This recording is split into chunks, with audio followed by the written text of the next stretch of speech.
Good morning, everybody. Welcome to this live session on Detox for Educators. Myself, Joya Khan, Ambassador of Change from GETI, and your host for this live session. Holding the beacon of success, I bring greetings from the entire GETI fraternity. And as we usher in winds of change on this live forum for the educators and all the renowned speakers from all around the globe, I feel privileged to welcome our esteemed speaker this morning. He is Mr. Anand Kumar Shemrudkar. He has given us time to be with us and share his views. He's here. He's done his certification in Canada, course graduate. He is a qualified education agent counselor. He is a certified nutrition and wellness advisor. He is also a global career counselor. And Mr. Anand has been involved in the education and career counseling sphere since 1998, and he has coached students from 9 to MBA. His forte is in career counseling and coaching for languages, mathematics, accountancy, taxation, financial management, economics, business studies, management studies. His current ventures are in the field of corporate training and career guidance. Sir has been kind enough to grace the occasion by his presence, and his and Sir's topic for the day is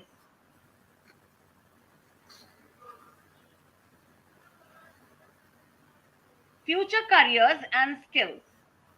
So this is a very relevant topic in which I think our youths need a clear-cut guidance and counseling from time to time. So without wasting much time, I hand over the session to Sir. Over to you, Sir. A very warm welcome. Thank you so much, Joya ma'am, and very warm welcome to all of you. Welcome to this wonderful session. So I believe we have got all the young people in the crowd listening today. Am I right? Okay. So I guess this topic is relevant to young and old all alike. So to begin with, I'd just like to say career and future careers is quite a vast field. Today, what I am going to cover is just the essential part of it, mainly that which is related to the technological aspect. Careers are everywhere, every field is full of opportunity. But today, we are specifically going to focus on those careers which are going to be the dominating careers in the next century, this century as well as the coming century. So, without further ado, let us begin. So, as you can see, I have this my welcome screen. Let me just again reintroduce myself. I am Anand Shemrudkar. I am a management graduate, and as Joya Madam kindly pointed out, I have got certain qualifications by virtue of which I am in front of you today. I belong to the ESPI group, one of the major consulting groups in India and worldwide, having offices in India as well as in countries like UK and Canada. And ESPI has been in this field for the last uh, 15 to 20 years almost now. We will be celebrating our next year as the 20th year in the business, especially. So I'm fortunate to be working with these people, and I'm quite grateful to the CEO of my company, Mr. Sandeep Patel, for allowing me this opportunity to work with his company. So let us begin. So as you can see the welcome screen, this I have selected specifically to show you something. You can see a young dynamic person working in the office of the future. So this is what the future offices are going to be like.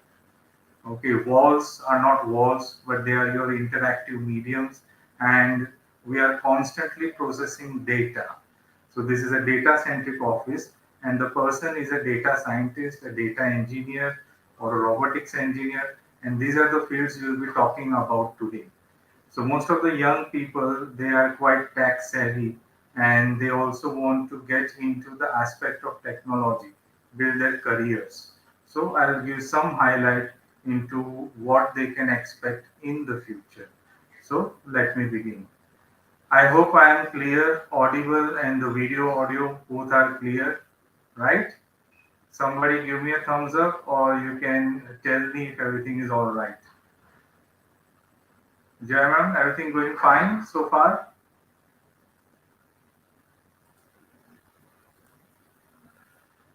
Okay, so Price Waterhouse Cooper. So this is the world-renowned agency in financial analytics and consulting. So it has brought out four alternative worlds of work. Okay, named after different colors, and this is how the future is going to look like. So the first world is the red world, and the red world is characterized by technology. Technology is all pervasive, dominating, and the red world will be driven by technology. And what will this do is this will allow tiny businesses which are run from the desktop, just and or the office is as big as a table, okay, and they would be able to tap into the vast reservoirs of markets and companies all over the world.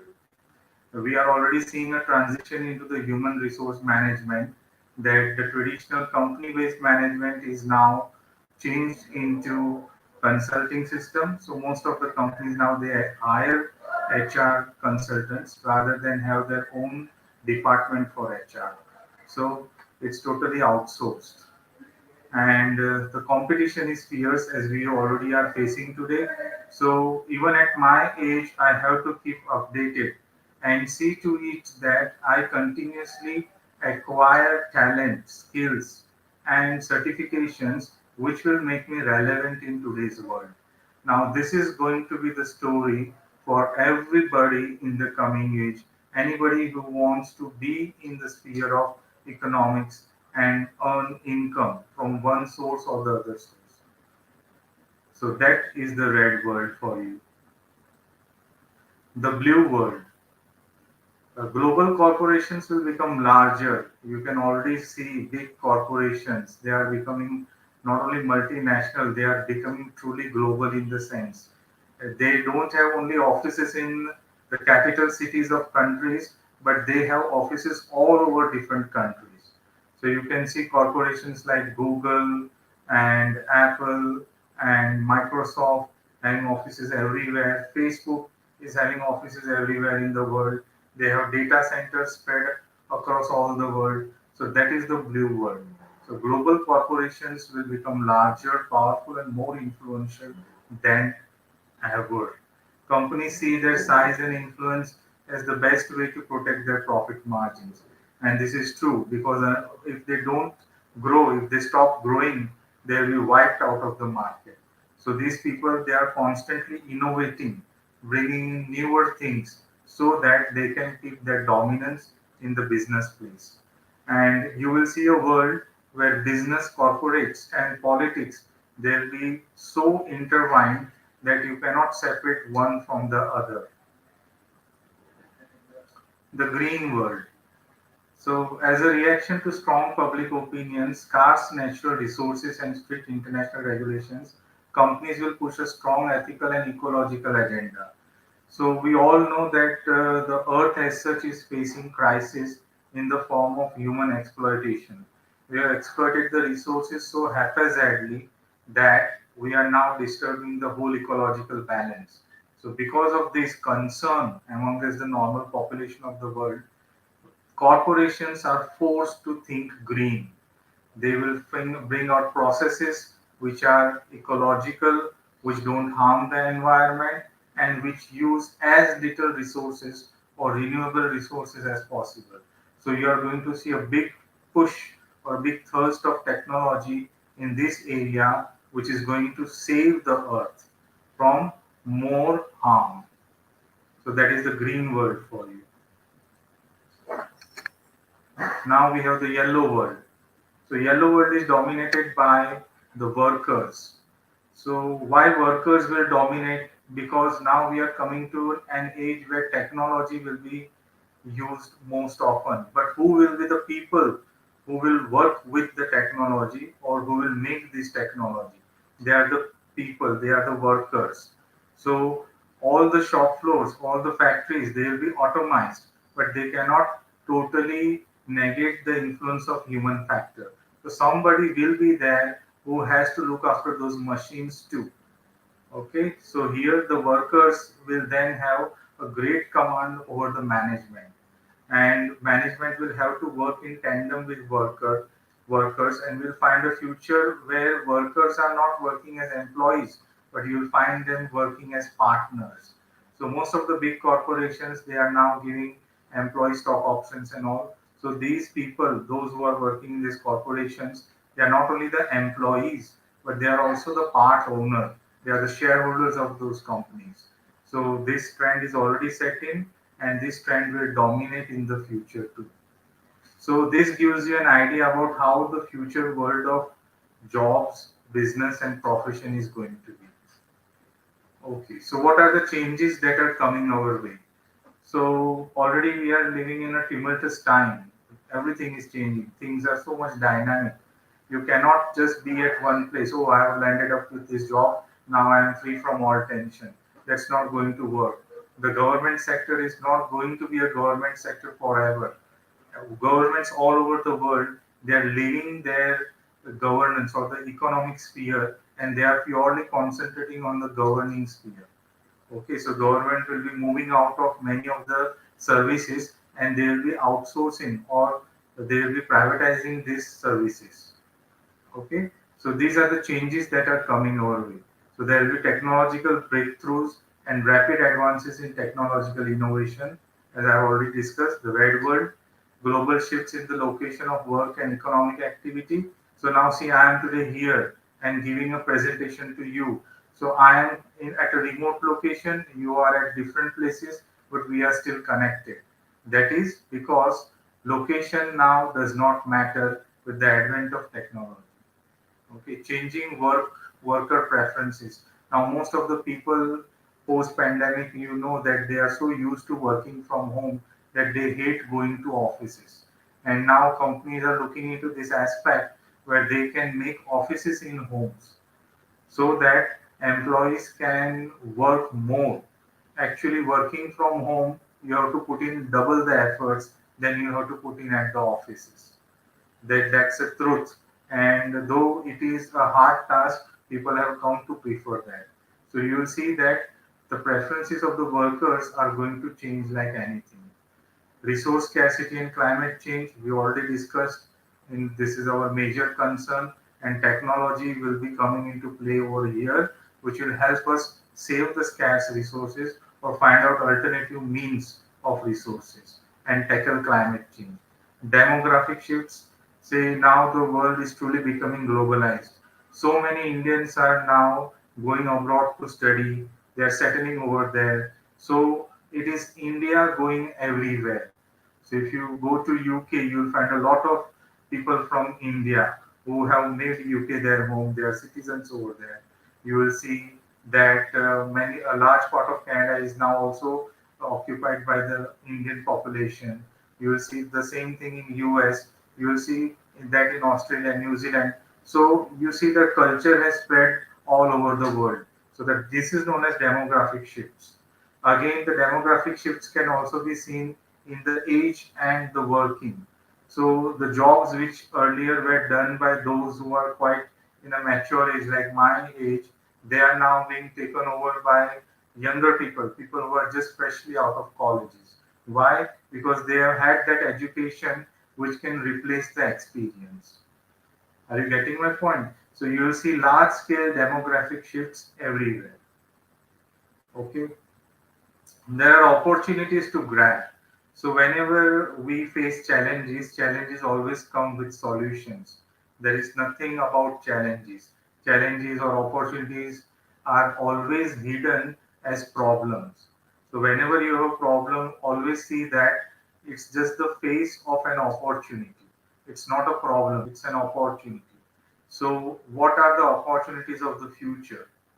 Human abilities are amplified as focus is on decision making and creative thinking. Yes. So unless we develop this creative thinking, the future is bleak for us. We will be relegated to jobs where we won't be happy. So creative thinking is must. And along with creative thinking comes the ability to make decisions, quick decisions, on spot decisions, critical decisions. Okay, then wider talent pool and location base to manage cost, business and continuity and efficiency. So now companies are also going to have a lot of options because people are ready to work from remotest of the location. So they have wider choices. Okay, so that is also an opportunity for us. Why? Because sitting in here in a remote location like Vadodara, I'll be able to land up a job in USA because the US companies want something to be done in my region, so will look out for me. But at the same time, somebody from the US won't be able to do that job because I am ready to take up that job. So the company will have a choice of wider talent pool across locations in the globe. So redefining ways of working and flexibility of where and how employees choose to work. As already discussed, now companies are looking at ways where they can make employee comfortable and extract maximum work from them. Okay, so there will be a lot of shift in the office spaces, and now offices are coming onto the virtual space. So I have many of my colleagues and friends. They are working from their homes, and when they come online, you feel as if they are working from an office. So they have the virtual backgrounds and everything.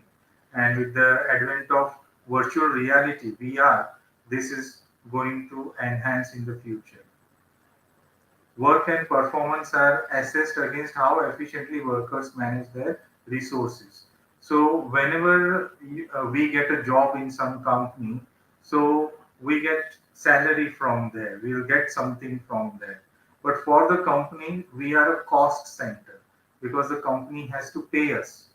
So if I'm using the company's air condition, company's cabin, the electricity, the rent of the premises, my salary, all of this is added up as cost. Now against this, if I don't do enough production, then my job is redundant. Company will see to it that that cost center is closed so that the cost can be converted into profits. Okay, so when if you are monitored or not monitored, if there is somebody to supervise you or not supervise you, you always have to see to it that you positively contribute to the company's profit margin. Otherwise, that cost center will be closed. So if the cost center is shut down, the job is gone. So work and performance are assessed against how efficiently we manage our resources.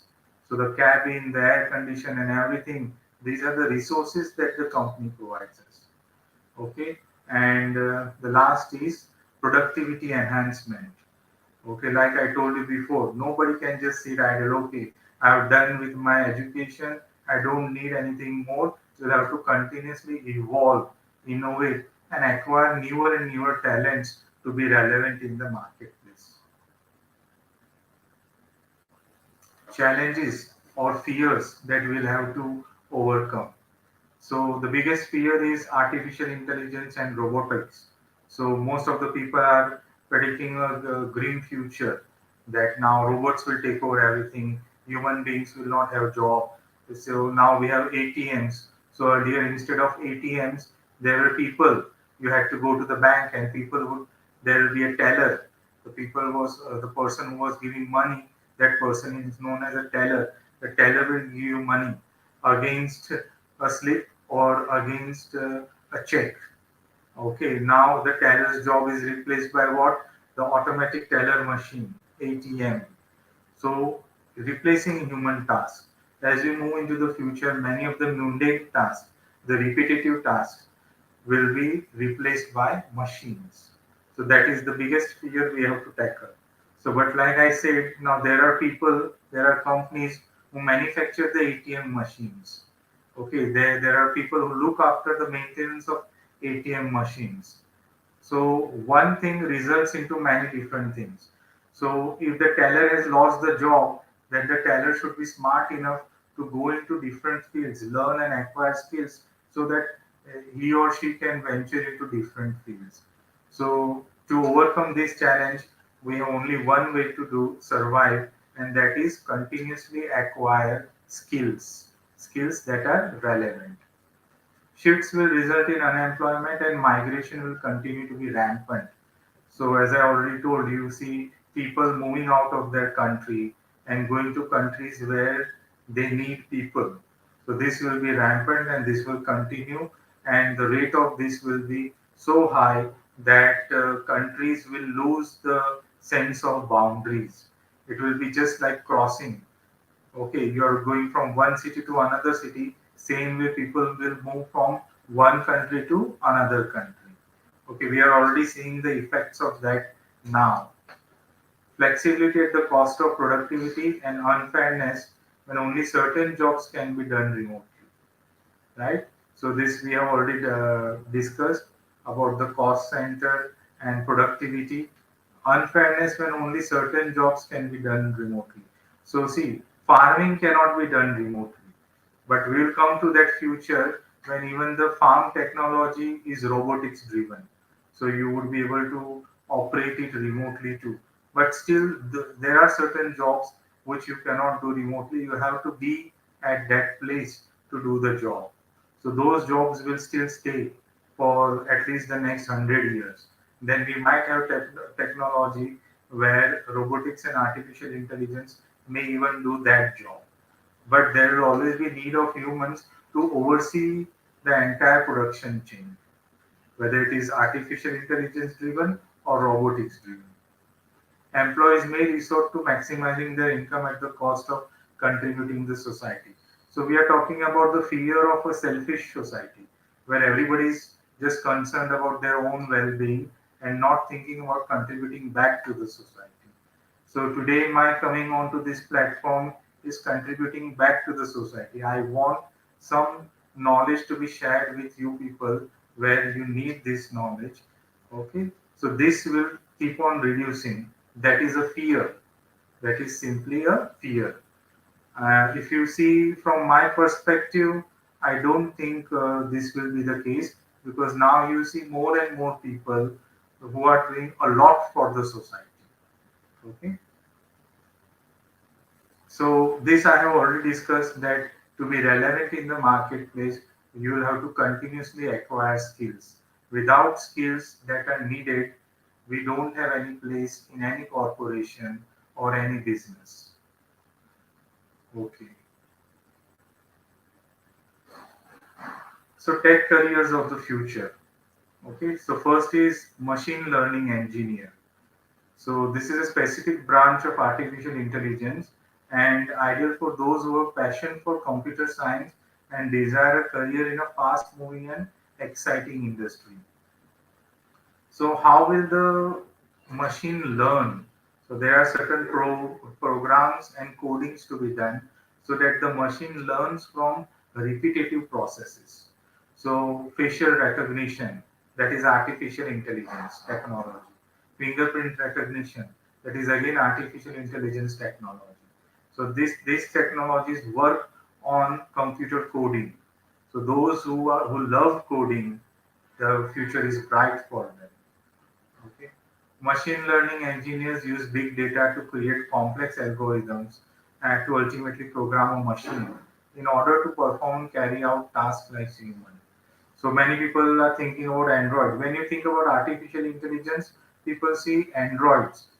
Android means humanoids, the human like robots. But that's still a lot of time in the future. That technology is already being developed. But we have more of robots doing it.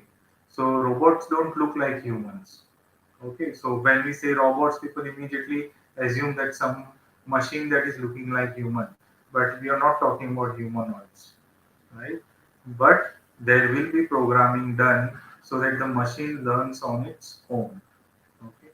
So what are the degrees you will need? So you will need a computer science masters to be able to go into the field of artificial intelligence. Okay, robotics, the future. So when we talk about robotics, what are we talking about?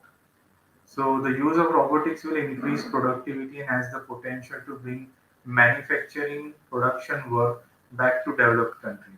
As productivity increases, labor is likely to receive a significant share of benefits. Robot adoption will likely be a critical determinant of productivity growth and has the potential to reshape global supply chains. Improvements in automation technology as robotics are poised to bring more automated manufacturing. So you can already see a lot of robotics being used in the sectors of agriculture, the sectors of mining, and the sectors of automobile production, a lot other spheres. Even in sectors where they manufacture the computers and computer peripherals, microchips and everything. Most of the technologies are now robot driven. Okay, so we have discussed enough about robotics. I get you people now have a fair idea about what is the meaning of robotics. Remember, it is not a machine looking like a human. Okay, these are machines, these are automated machines which keep on working without any human intervention, without the need of human supervision. Okay, so which are the fields in which robotics are used? Drone deliveries, mechanical welding arms, self-driving cars, autonomous machines, artificial intelligence-based processes. Okay. Now, robotics engineer, another field which is a future career field. Okay, as technology continues to evolve, okay, more and more people will be needed who can not only program a computer but program a robot. So, robotics engineering has both the parts of programming as well as the parts of technical designing. Okay, how to design that machine so that it works smoothly without breakdowns. So that whole scope will be the scope of robotics engineer. Okay. Over the next few years, it's likely that we'll see a number of new and innovative ways in which modern technologies help societies and businesses function, particularly in healthcare. So we might not be knowing this, but a lot of hospitals have a lot of automated equipments nowadays. Okay, if you go to their autocar section, everything is automated. If you see that life support systems, these are automated machines. They work on their own. Okay, so we see it, but we don't realize. So if you look at it closely, there's a lot of opportunity over there. So what degrees you will need? You will need a master's in robotics or computer science. Okay, so that is just a degree, that is just a stepping stone. Then there is a lot to do to move ahead in that industry. User experience, UX designers. So what we are doing now, I am sharing my slide screen, this platform of live streaming that you are seeing right now. All this is part of the user experience. So I am here at a remote location talking to you, but it should feel as if we are just talking sitting across the desk. Okay, so how to bring that experience in an impersonal medium? That forte is the forte of user experience. So you will need designers to design such systems. Okay, user experience designers. So behind the scenes design of ensuring software, website or apps meet the consumer's habits, motivations, behaviors and needs. So what degrees you will need for that? Again, a degree in computer science. Okay. So when we say of computer science, it is not only BCA and MCA. These are application fields. There are pure degrees in computer science too. So you'll have to acquire knowledge from those degrees and use it as a stepping stone to further yourself in this technological field. Data scientist, as I showed you the first picture, that is a picture of a data scientist. Okay, so it is dubbed as the sexiest job of 21st century. Why? Because data scientists are paid the most handsomely. And why are they paid most handsomely? Because they make sense of this critical world. The world is dynamic, changing. So to make sense of this world, we need data and we need interpretation. So how to gather the data, how to interpret it. Okay, that is the job of a what? A data scientist.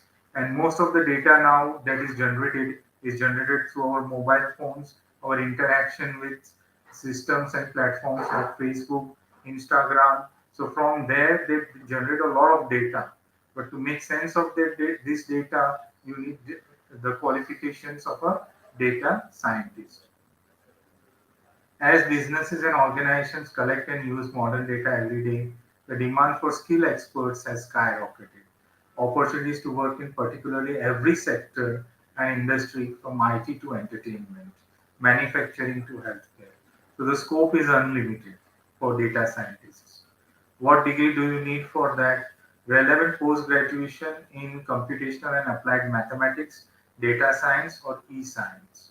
So this will be your stepping stone to the world of data science. Cloud engineer. Can you name the company which is the leader in cloud processes and cloud-based systems? See, the first name that comes to us is Google, but Google is not the leader. Google is just having 2 to 4% share of the cloud market. The majority share is with Amazon.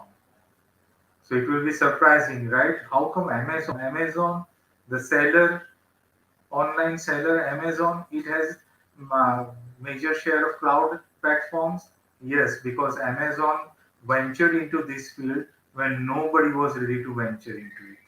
And Jeff Bezos kept it a hidden secret that they are into cloud platforms and cloud computing. Only when its balance sheet and financials came out did the world come to know that they are earning such a huge chunk out of cloud computing. Okay, so cloud engineers, again a field related to softwares, is a big game changer in the coming future. So what degrees do you need? Again, a Master of Science in Computer Science. So that will be your stepping stone to go into the field of cloud engineering. So now, see, our country is not bad for education, not at all bad. But our education system is still having certain aspects of regressiveness where there is always some resistance into the field in which we want to go. There is no freedom. So this, because of this reason mainly, students they want to go and study abroad. So, what are some of the reasons why students choose to go and study abroad? The first is a practical orientation. No college will run a course which is not relevant in the marketplace. As soon as the course becomes irrelevant, they stop the course. They start with a new course which is needed in the industry. So, the orientation is totally practical. And because of that, there are lots of employment opportunities. Okay, development of new perspectives. So their development team is always looking out for areas where they can bring out qualified certifications and degrees. Okay, so that the students hireability, employability in the market that increases.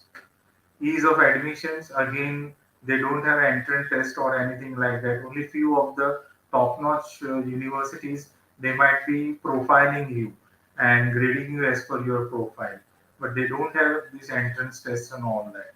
So ease of admission, quality education, because abroad the universities they spend a lot on their facilities. So the education quality is top notch, and you get a lot of options of courses, and you also become independent because their study system is that they allow you to learn at your own pace and as per your own choice.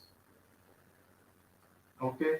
Again, studying abroad is quite an amazing experience because you are exposed to a new culture and you getting to absorb all that new culture. The standard of living is great. Okay, you get exposed to the global culture. Okay, so these are some comparisons. So minimum wage in India, we don't have minimum wage. Okay, admission criteria extremely competitive. Practicality of education, there's a rat race. Everybody wants to go to IIT, everybody wants to become a doctor or an engineer. What about other fields?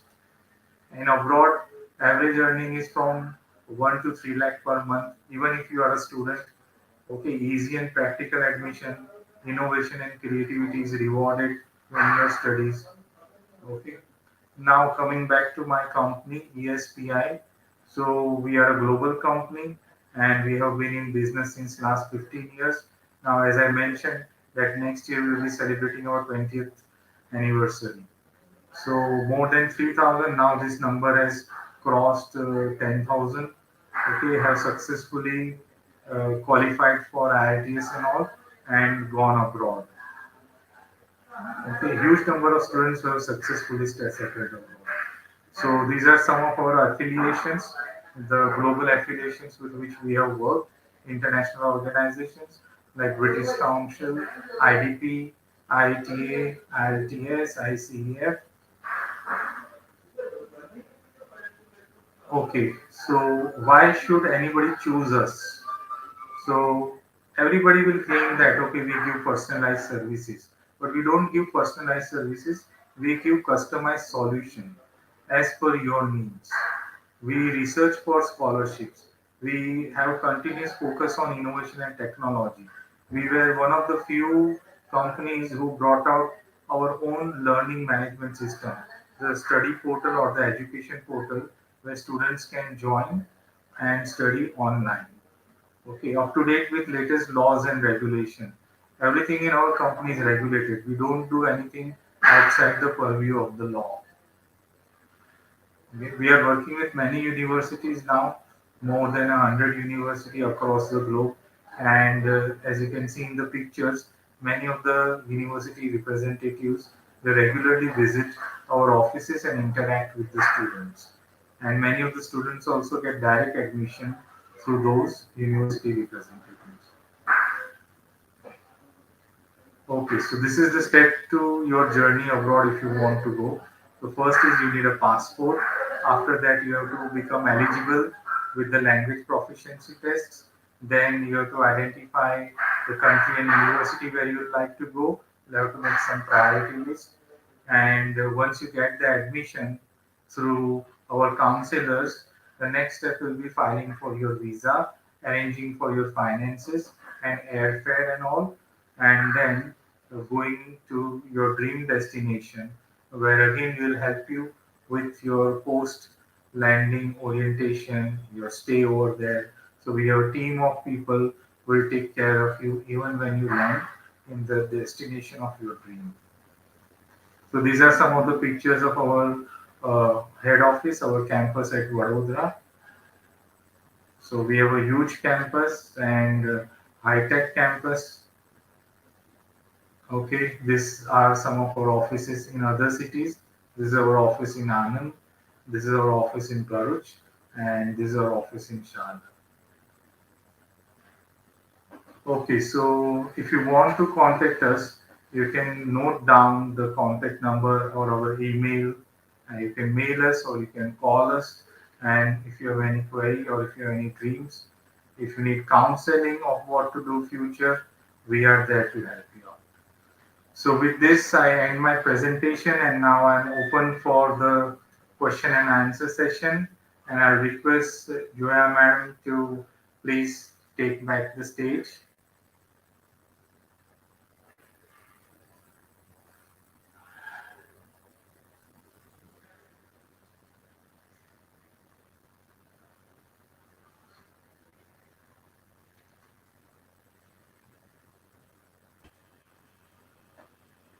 Thank you so very much, sir, for that very meaningful and interesting presentation. Interesting presentation for the youth in our countries today. And I hope our young generation has been very alert and attentive to each and everything that you have spoken. And uh, we can't deny the role of educators in the present times. We know that education for sustainable development is defined as education that encourages changes in knowledge, skills, values, attitudes to enable a more sustainable and just society for all. And you have really very clearly emphasized upon all the meaningful points and very clearly told the learners at present, a young generation who are there in the process of building up their careers, the challenges that come their way and how to tackle them, the opportunities that they can grab, right? And changes that are coming our way everywhere and in a big way. The transformation is immense thanks to technology, thanks to the, the beautiful way that things are emerging and changes are taking place every possible day. Then, four possible worlds of work that you have focused upon: the red world and the yellow world. You have also told about robotics and the future. What is robotics? What are the various career options that children have? Like data scientist, the UX designer, the cloud engineer, why one should study abroad, the difference in the education system in India and abroad, and why the advantages as to why people should opt for that. So I think the picture is absolutely clear, and a very, very bright future is there knocking at the door of the youngsters. And the only question is that are the youth listening? Are they ready to grab the opportunities as you put forward? Are they ready to meet the challenges and, just move on ahead? Take risks because, as they say, there is no gain without any pain. So, are they ready to make and walk that extra mile? And are we as educators ready to guide them? So this is a question that I would like to put forward to you. What do you see the role of educators as in the future careers and skills that we just spoke and discussed about? So educators have a wide role in that. Without educators, none of the students would be able to put their finger on what career they would be choosing. So I think the role of educator in the current era mainly depends upon how they can open the minds of the students rather than uh, drawing a line for them to walk on. So it is all about opening up the spheres in their minds. So I have been into teaching and I have seen that when I open the spheres of the students, when I discuss things which are not in the textbook, the students enjoy their learning. And this is what opens their vistas to the worlds which they have never even dreamt of. So it's all about opening the mind. An educator's job will be to be in touch with the latest happenings and also what is coming in the future. So educator will have to do a lot of work to see that where they can guide the careers of the students. What do you think is the role of the parents in this present scenario, sir? So As in the long as the present, the future of their children is concerned, what do you think is the role of the parents? so again, like teachers, parents will also have to be open-minded and they will have to see that they don't force their children into careers which are not according to their aptitudes or their liking. Okay, so the parents will have, in a way, help the students identify their ikigai, because in the future we'll need this connect with our work. Our work. If we don't find the connect, there will be cases of mental instabilities and psychological disorders. So parents have to be totally open-minded and they have to pressurize a bit, but just a bit, not more. In seeing to that, they maintain a discipline in their studies but also allow them to explore other areas. So if they just put them into a particular mold, that won't work for them in the future. They have to let them expand, they have to let them explore. Otherwise, they are at a risk of making their own children redundant in the future society. Thank you so very much, sir. The gist that I got from you was that a parent has a very important role from the point of view that one should not force upon the child. Let the child feel Absolutely. free to choose because there are so many career options, and let the child feel free to choose which direction does he want to change, what does he want to take, rather than having lofty expectations from a child and trying to impose your will upon the child. Like if I am Absolutely. from a science stream, like wanting my child to go into that very stream, focusing upon just that stream is not, I think, justified, because every child is born with a different mindset, with a different approach to learning, and you never know in which direction the child shines more. So it is us as parents and educators to truly identify the skills at a very early age, be very ardent and keen observers to our child's activities. I think you'll agree with me, sir, to Absolutely. understand which bend is the child actually having, bend of mind.